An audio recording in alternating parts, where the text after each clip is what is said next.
Hi welcome back friends. I hope आप सब मस्त होंगे।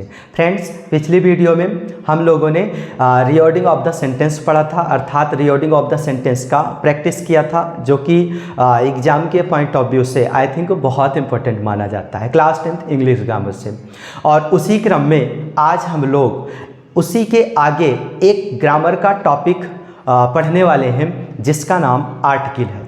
आर्टिकल होता क्या है, आर्टिकल किस प्रकार से प्रयोग किया जाता है और आर्टिकल से संबंधित एग्जाम में प्रश्न किस तरह से पूछा जाता है, आज जो है हम लोग इस वीडियो के माध्यम से देखने वाले हैं। फ्रेंड्स, आर्टिकल का जो है 2 से 3 वीडियो जो है आएगा, और ये हमारा आर्टिकल का पहला वीडियो रहेगा, जिसमें हम लोग जो है कुछ बेसिक जानकारी को देखेंगे और आर्टिकल का बेसिक से एडवांस तक जिससे भी जिस तरह से प्रश्न बनने वाले हैं, जिस तरह से जो है प्रश्न बनने की पॉसिबिलिटी रहेगी, हम पूरा बेसिक से एडवांस तक सीखेंगे और प्लस जो है जितना प्रैक्टिस बन सकेगा एग्जाम के पॉइंट ऑफ व्यू से, उसे भी हम लोग करने वाले हैं। तो ये हमारा आर्टिकल का जो है बेसिक क्लास रहेगा और पहला वीडियो है, और इसमें हम कुछ बेसिक जानकारी को आज देखने वाले हैं। तो देखते हैं होता क्या है।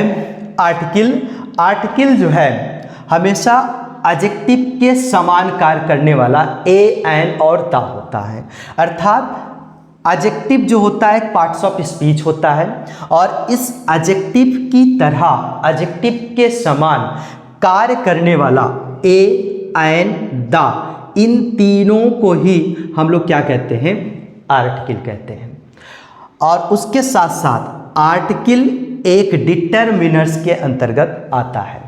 आर्टिकल जो है आर्टिकल के अंतर्गत ए, एन, द आता है, और इस ए, एन, द को हम लोग क्या कहते हैं, डिटरमिनर कहते हैं। और ए, एन, द जो है किसकी तरह काम करता है, एडजेक्टिव की तरह काम करता है। अर्थात कहा जा सकता है कि एडजेक्टिव के अंतर्गत ए, एन और द का भी प्रयोग किया जाता है, या यूं कहा जा सकता है ए, एन और द को हम लोग एडजेक्टिव नाम दे सकते हैं।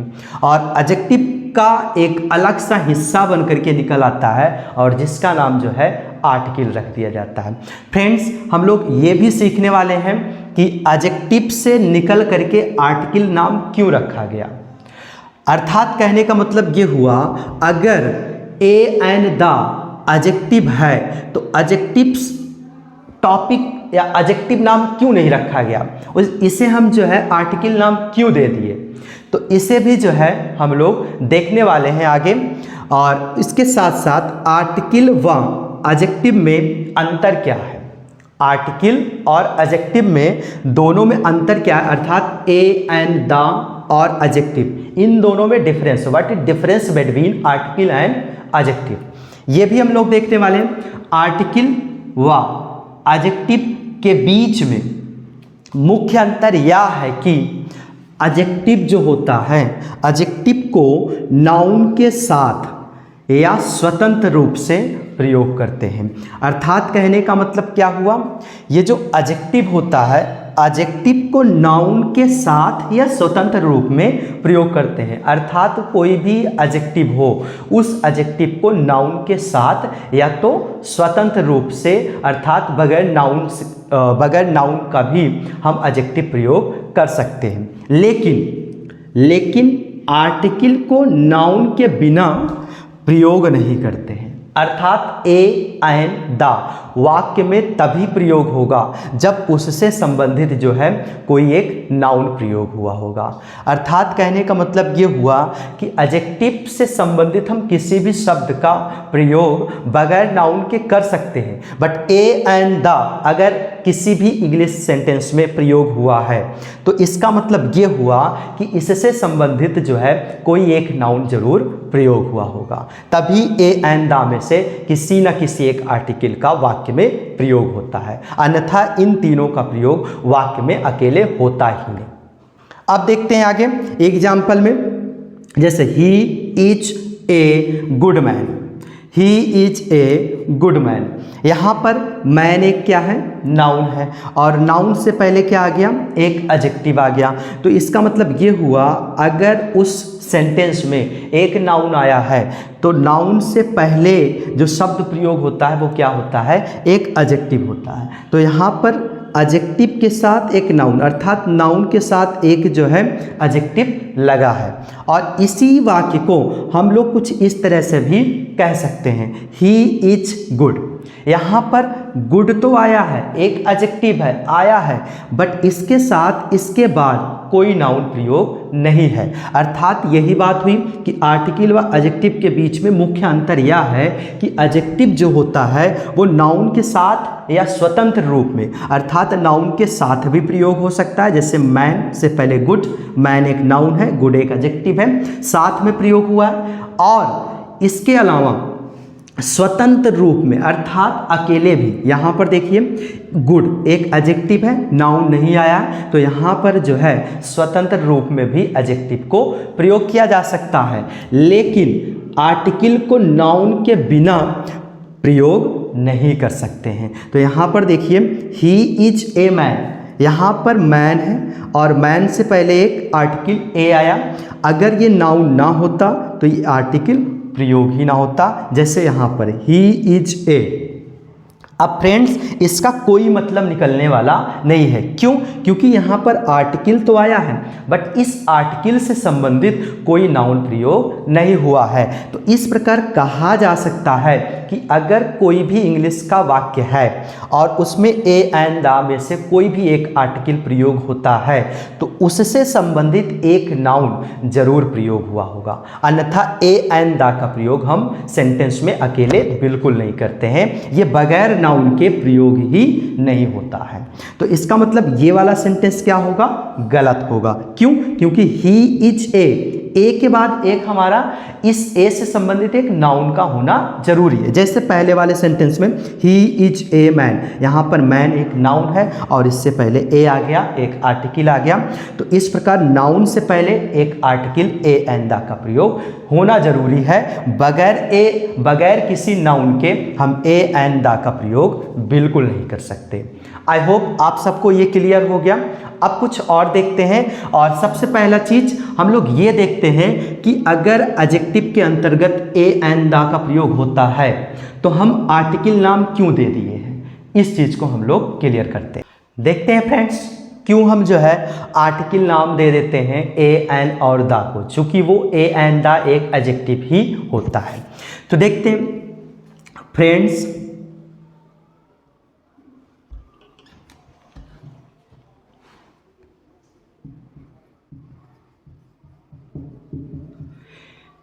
ये जो एडजेक्टिव होता है, एडजेक्टिव जो होता है ये नाउन और प्रोनाउन इन दोनों को क्वालिफाई करता है।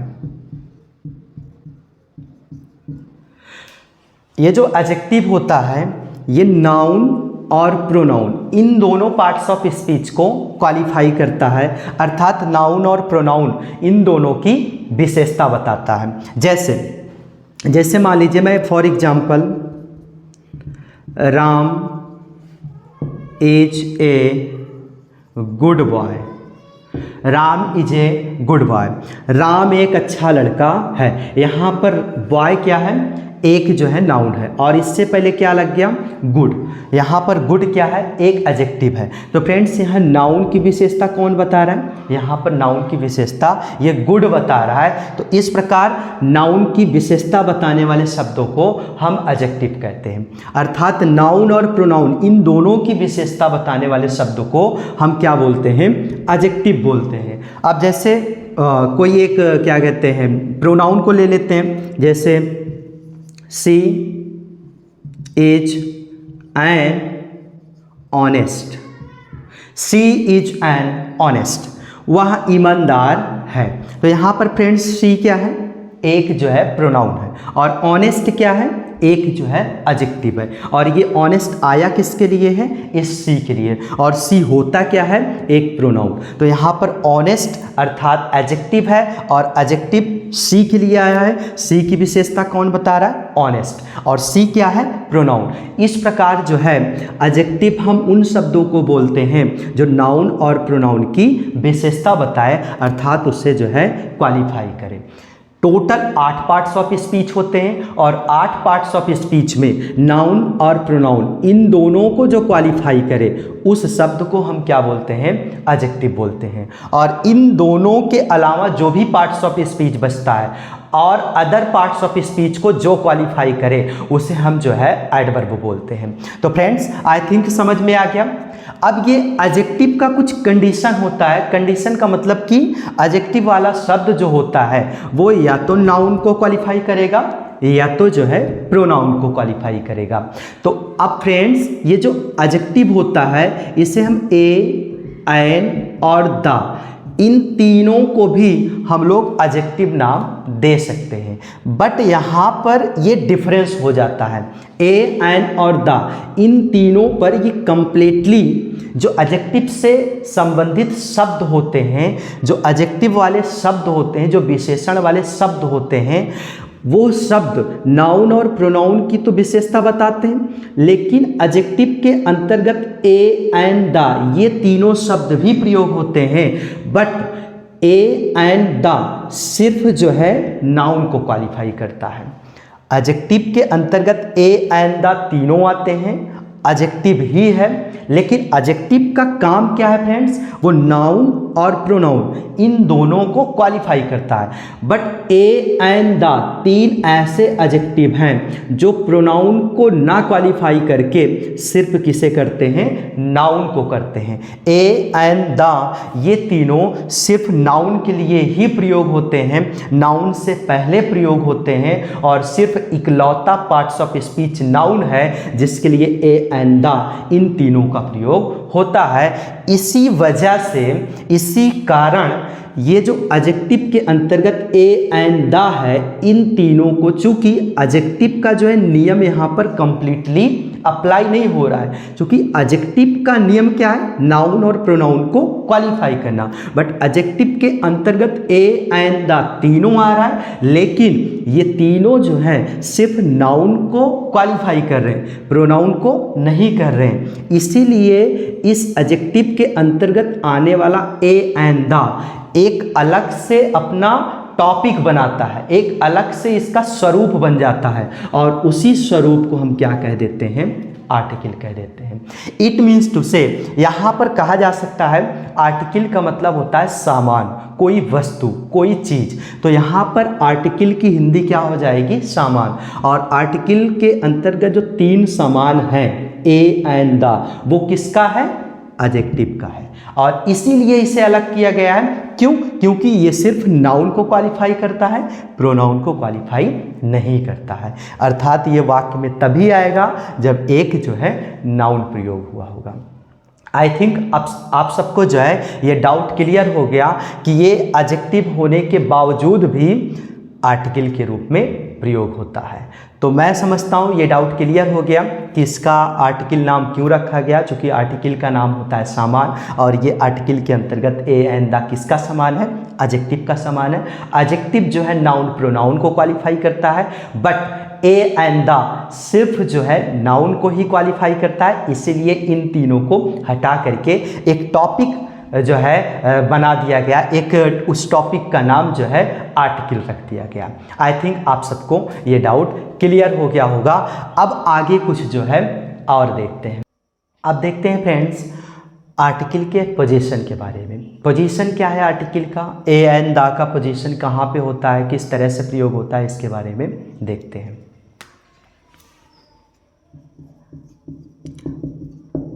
Position of article, position of article. अब देखते हैं पोजीशन ऑफ आर्टिकल में क्या होता है। यदि किसी अंग्रेजी वाक्य में, यदि किसी अंग्रेजी वाक्य में एक नाउन का प्रयोग हुआ हो तो हुआ हो तो उस नाउन के लिए एक आर्टिकल जरूर प्रयोग होगा। फ्रेंड्स, ये क्या है? अगर मान लीजिए कोई अंग्रेजी का वाक्य है और उस अंग्रेजी के वाक्य में अगर एक नाउन आया है तो उस नाउन के लिए एक जो है आर्टिकल ए एंड द में से एक जरूर प्रयोग हुआ होगा। कहने का मतलब ये हुआ फ्रेंड्स, बगैर नाउन के आर्टिकल का प्रयोग नहीं होता और बगैर आर्टिकल के नाउन का प्रयोग नहीं होता।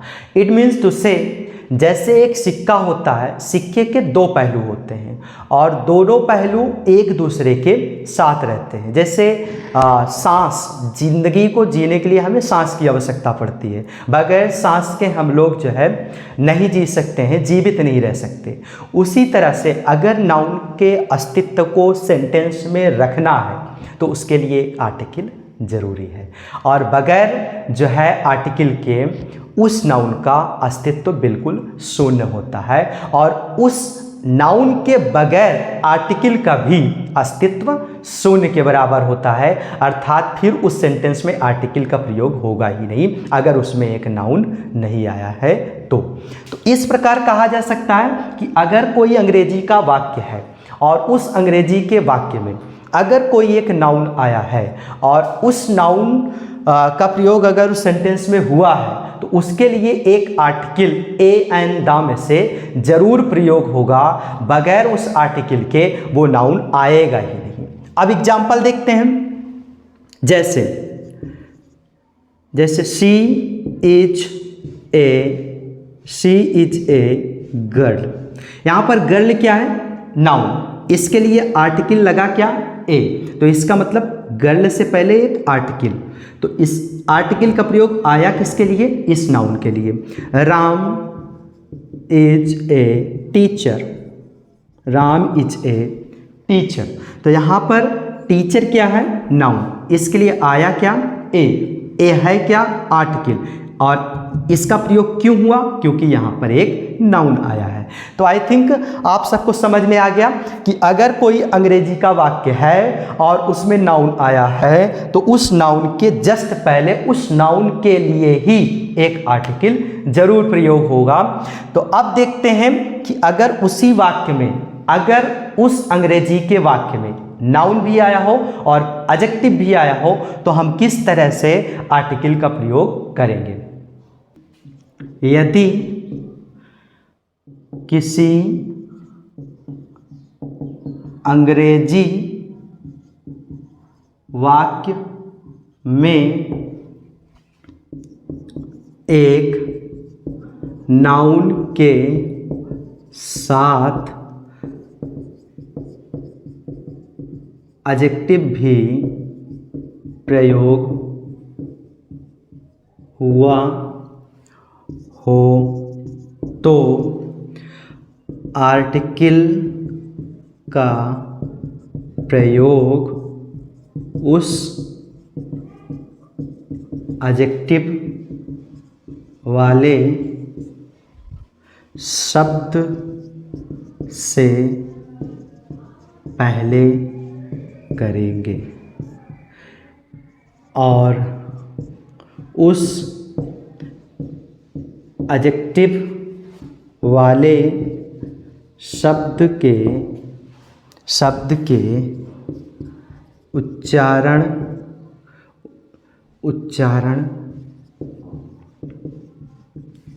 के अनुसार ए या एन का प्रयोग करेंगे। लेकिन आर्टिकल का प्रयोग नाउन के लिए ही होगा। इसका मतलब क्या हुआ फ्रेंड्स?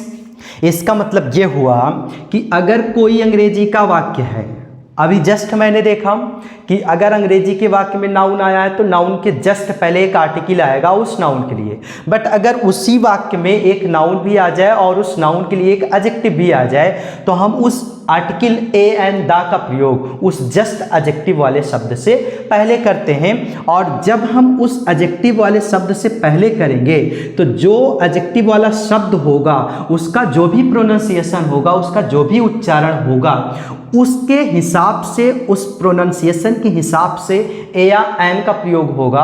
बाकी दा का प्रयोग हम कर सकते हैं, कहाँ पे करेंगे वो चीज़ हम देखेंगे, लेकिन ए और एन का प्रयोग जो है उस एडजेक्टिव वाले शब्द के प्रोनाउंसिएशन के हिसाब से होगा, लेकिन आएगा वो किसके लिए? आएगा सिर्फ नाउन के लिए। यहाँ पर लिख दिया है मैंने, प्रयोग किसके लिए होगा? नाउन के लिए ही प्रयोग होगा।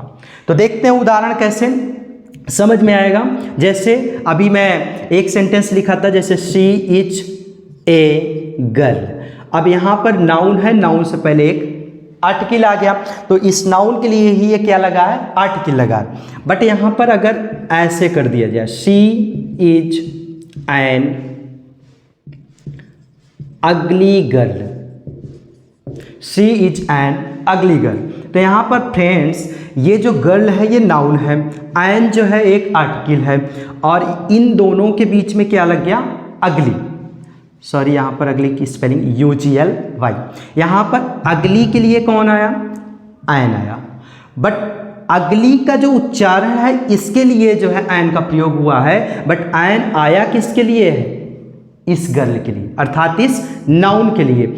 अब यहाँ पर आर्टिकल प्लस एडजेक्टिव और प्लस नाउन, कुछ इस वे में जो है इसका प्रयोग किया गया है कि पहले आर्टिकल आ गया, फिर एडजेक्टिव आ गया और फिर जो है नाउन का प्रयोग हो गया।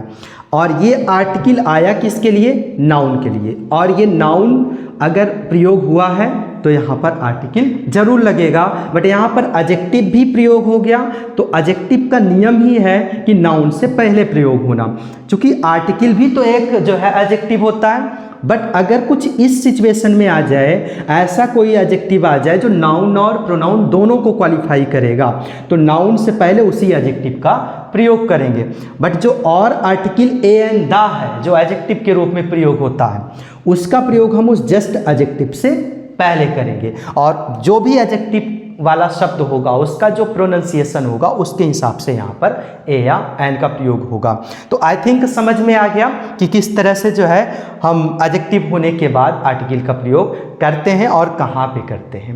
अब देखते हैं, सपोज अगर उसी अंग्रेजी शब्द में नाउन, एडजेक्टिव और एडवर्ब तीनों प्रयोग हो जाए तो हम जो है उस आर्टिकल ए एन दा का प्रयोग कहाँ पे करेंगे, देखते हैं। यदि किसी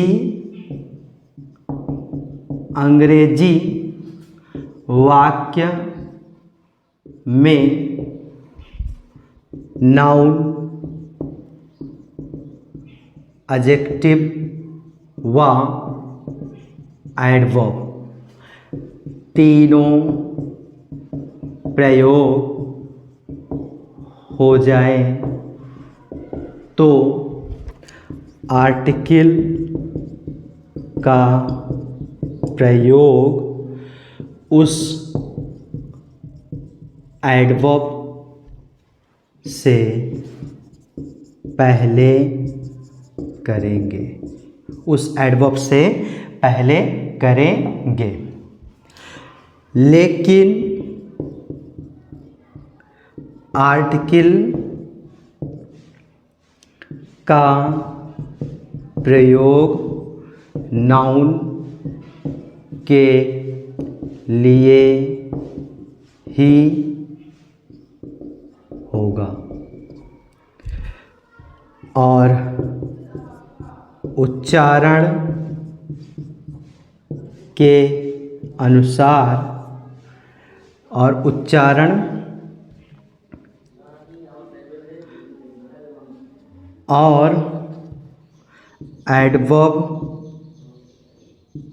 एडवर्ब वाले शब्द के उच्चारण के अनुसार ही आर्टिकल ए या एन का प्रयोग होगा। तो फ्रेंड्स, अगर किसी एक ही इंग्लिश के वाक्य में नाउन भी आ जाए, एडजेक्टिव भी आ जाए, एडवर्ब भी आ जाए, तब वहाँ अगर पोजीशन देखा जाए आर्टिकल का तो क्या होगा, तो उस एडवर्ब वाले शब्द से पहले प्रयोग होगा। अर्थात adverb, article, adverb, adjective and noun, कुछ इस स्ट्रक्चर में उसका जो है स्वरूप बन जाएगा उस सेंटेंस का। और जो भी आर्टिकल प्रयोग होगा उस एडवर्ब वाले शब्द के प्रोनाउंसिएशन के हिसाब से प्रयोग होगा। अर्थात ए या एन का प्रयोग उस एडवर्ब वाले शब्द के हिसाब से ही प्रयोग होगा। एक देखते हैं उदाहरण। तो सबसे पहले वाला उदाहरण देखते हैं, क्या था, शी इज ए गर्ल। इसमें क्या है, नाउन, सॉरी, इसमें क्या है, article plus noun. She is an अगली गर्ल। इसमें क्या है, article plus adjective plus noun she is a very ugly girl. She is a very ugly girl. Adverb, adjective, sorry, article, adverb, adjective and noun. तो कुछ इस स्वरूप में sentence हो जाएगा। अब यहाँ फ्रेंड्स, इस गर्ल के हिसाब से यहाँ पर ए लगा, नाउन अकेले था, तो जो भी गर्ल का प्रोनाउंसिएशन हो रहा उसके हिसाब से यहाँ पर ए लग गया। बट यहाँ पे गर्ल से पहले एक एडजेक्टिव, अब यहाँ पर एडजेक्टिव का जो प्रोनाउंसिएशन हुआ उसके हिसाब से यहाँ पर एन लग गया, क्योंकि यहाँ पर एडजेक्टिव और नाउन दोनों आया है। अब तीसरे वाले में देखना है, गर्ल भी है अर्थात नाउन, अगली अर्थात एडजेक्टिव, वर्ब, वेरी अर्थात एडवर्ब। अब यहाँ पर जो ए आया है इसके हिसाब से लगा है, अर्थात वेरी के हिसाब से लगा है, इस एडवर्ब के हिसाब से लगा है। बट आया किसके लिए है, गर्ल के लिए, अर्थात उस नाउन के लिए। तो फ्रेंड्स, कुछ इस तरह से जो है सेंटेंस का स्ट्रक्चर हो जाता है कि अगर किसी सेंटेंस में कुछ इस तरह से पार्ट्स ऑफ स्पीच प्रयोग होते हैं तो पोजीशन जो आर्टिकल की होती है कुछ इस तरह से हो जाती है। तो फ्रेंड्स, आज की ये बेसिक क्लास यहीं पे समाप्त होती है और हम लोग अगली क्लास में ए एंड दा तीनों में डिफरेंस क्या होता है और ए एन का प्रयोग कहाँ पे किया जाता है, दा का प्रयोग कहाँ पे किया जाता है, हम लोग अगली वीडियो में सीखने वाले हैं। तो मैं यहीं पर विराम लेता हूँ बेसिक क्लास को और फिर मिलते हैं एक नेक्स्ट वीडियो में, और तब तक के लिए धन्यवाद।